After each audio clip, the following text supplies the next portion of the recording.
Here, I want to show you this. Take a look at this place.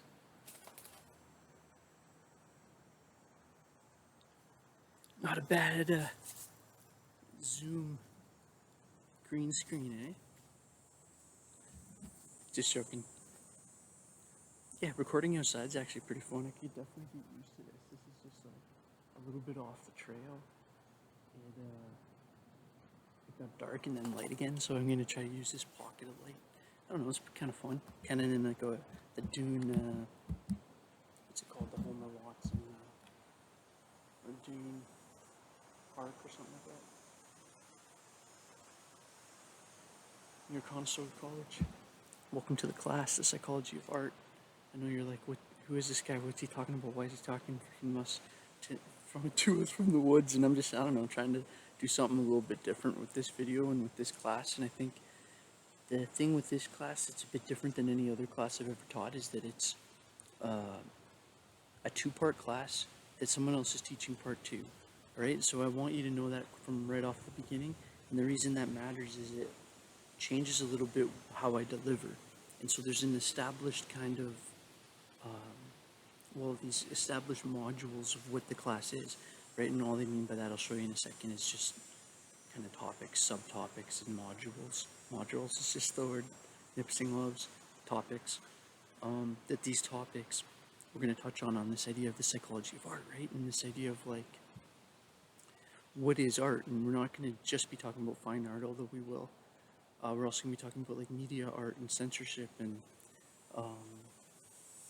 creativity and personality and what philosophers have said about art and what artists have said about art and what psychologists have said about art. And we're going to be looking at this idea of, I'm sure I'll just throw up the syllabus. I have it here. I haven't shown you yet, but or not the syllabus. I should do this point now then, since I rambled into it. So since this is I've been kind of really aware of the fact that Friday's the day, today's the day that you get access to your course site. So now the site, a lot of that content had been set up, or at least some of it, but this course you may have known has not been running for years. And so this last few weeks I've been trying to like update all the content. So if you come across anything that needs updating, just shoot me a message. Like if you go to download one of the articles or something, and it's a dead link, just let me know and I'll email to the class the document or whatever it is. So I've made like backups of everything, and I think this course is like set up and ready to go, and I think it's going to be fun. It's really going to be self-paced. What I'm going to say is I'm going to jump down to assignments, and just a little bit later this week, I'm just asking for till maybe next Friday is what I'm aiming at for this in my other Nipsing class, that by next Friday you'll have your detailed syllabus. I'm going to already in this next piece of the video tell you kind of what you could do in the meantime. There's no textbook, you don't have to buy anything, okay? All the resources for the book or for the course are provided within Blackboard. You'll see this is different. If you've taken other courses with me, this is different than any other course I've taught, where like I gave you these kind of these like long PowerPoints and then did video presentations, and that's kind of like how it works really well in the developmental psych courses and in a lot of other courses. But this one's set up almost more like an app or something. Like I think it's kind of like different web pages. I'll do a video kind of going over it soon. But since you have access now, I just wanted you to know that once you open it up, you're going to see that there's these like all these modules, right? Basically 2 a week. I'll show you what I'm talking about. Switch this to the other side. Oh no, that's not nearly dark enough. Okay, so I'm going to take myself off for just a sec here. So if you look at this, you see, okay, so week 1, and as soon as you go into the course, and again, remember, I'm going to get the syllabus updated, and I'm going to make a video soon about the assignments and stuff like that. But what you'll see is, and what you'll notice when you look at these modules is that at the bottom there's some like discussion questions. So again, just give me a couple more days and I'm going to give out the plan for that. The questions are still going to be like that. You're not going to have to answer all of them. So again, please, I'm just asking for like a couple days to get the plan out for that.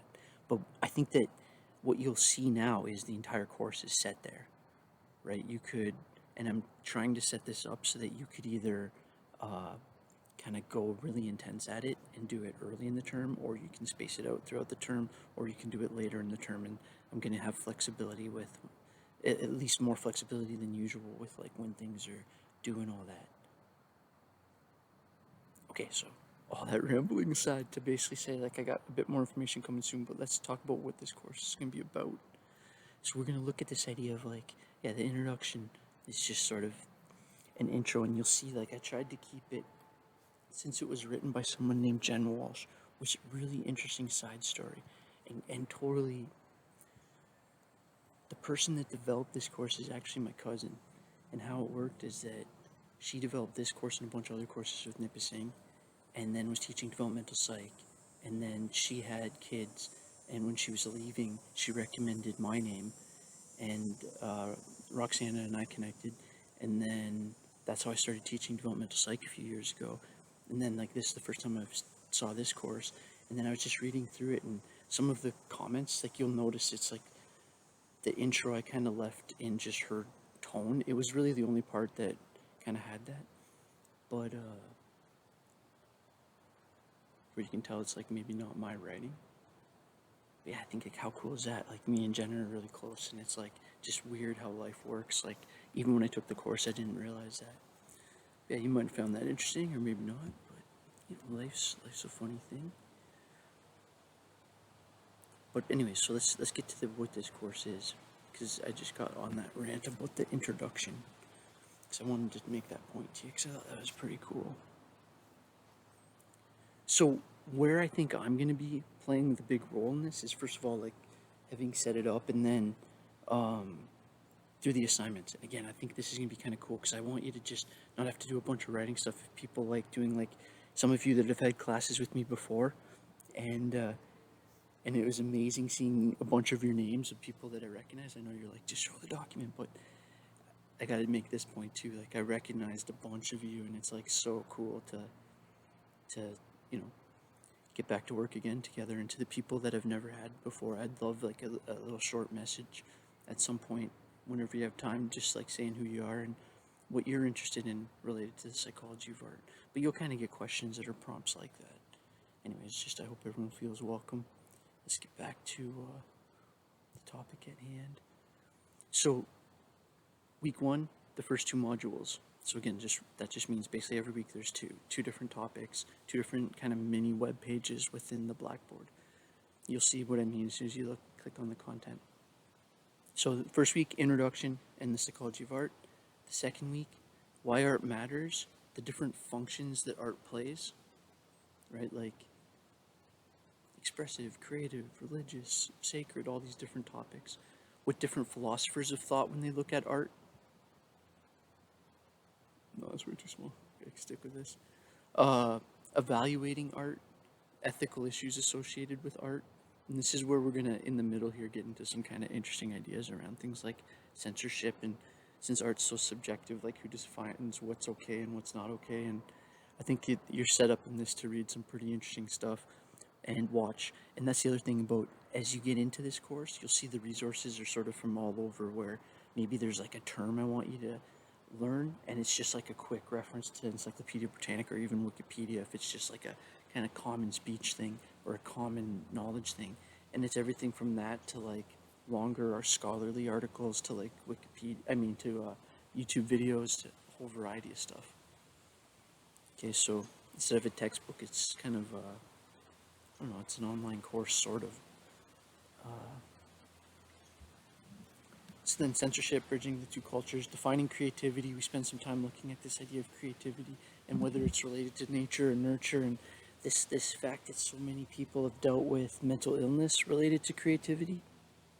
At that point, and I know this is almost like a cliche example of, but it's also an amazing example, like to talk about Van Gogh, right? Like, I don't know if anyone's been to the Van Gogh exhibit, but man, did I ever have an awesome time at that. Me and my wife, for my wife's birthday, actually, my wife's parents took me and her, story time on day one, but anyways, my wife's parents took me and her to the Van Gogh exhibit, and what that exhibit did really well is it would like show his works and then talk about what was going on in his life at that time, right? Like he drew Starry Night, that like one of the most famous paintings of all time, while he was in an asylum, right? And it's like this person that's like revered, and like literally I took my wife for her birthday with her parents to like an exhibit on this person. His life, in his own words, was subjectively terrible, right? He always wanted to have this like crew of tight artists around him, and, or like scholars, or like he wanted a team, a brotherhood, and it's like it always failed them. People always, and the one time they crashed so bad that the famous thing of him taking his ear, right? And it's like I think the complicatedness of some of those figures is an interesting point. This is kind of unrelated, but kind of completely related about Freud, right? You might have heard me say this before, that like in your psychology students, at least, that's a major primary discipline within CHFS. So it's like, it's interesting to know that Freud, he wrote this Society and Its Discontent, right? Society and why people are unhappy, sort of more deep than that, but like why is there discontent? And it's so interesting to think that like the physical part of it, that his jaw was like painful while he was writing that, right? Like he had this like prosthetic, early kind of prosthetic jaw that was like super painful to take in or out or clean or not have in or have in, or everything about it was painful. And it's like, how does that kind of stuff influence the expression? Okay, so then it's just a couple more here. Yeah, then fostering creativity, technology, the role of tech. There's some interesting stuff I'm going to talk about there related to like AI and stuff like that. So I hope that if you have any questions, you can reach out. But if your questions are about the syllabus or the assignments, please just give me a few more days. Again, I'm trying to give that point that by the end of the first week, by Friday, I'll have all the kind of details you need ready. And if you're wanting to get started, what I would say is just read through the introduction and part 2, right? The stuff that the module 1 and 2. If you want to read, go ahead more, you can. And what you'll see is as you start to get into it, well, it's like kind of hard to just burn through, because some of it are like articles and longer videos and stuff. But it's designed to be like the content of a term course. And this has been like a major project trying to get this ready for me for the last few weeks, so I'm kind of feeling like nervous letting it go and being like, now everyone can see it. So I just wanted, and in a good way, I think it's ready now. I would like to have had a couple more of just the kind of details ready for you, but that's what I'm going to do the next couple days. Anyways, I'm ranting. I hope you like the course, and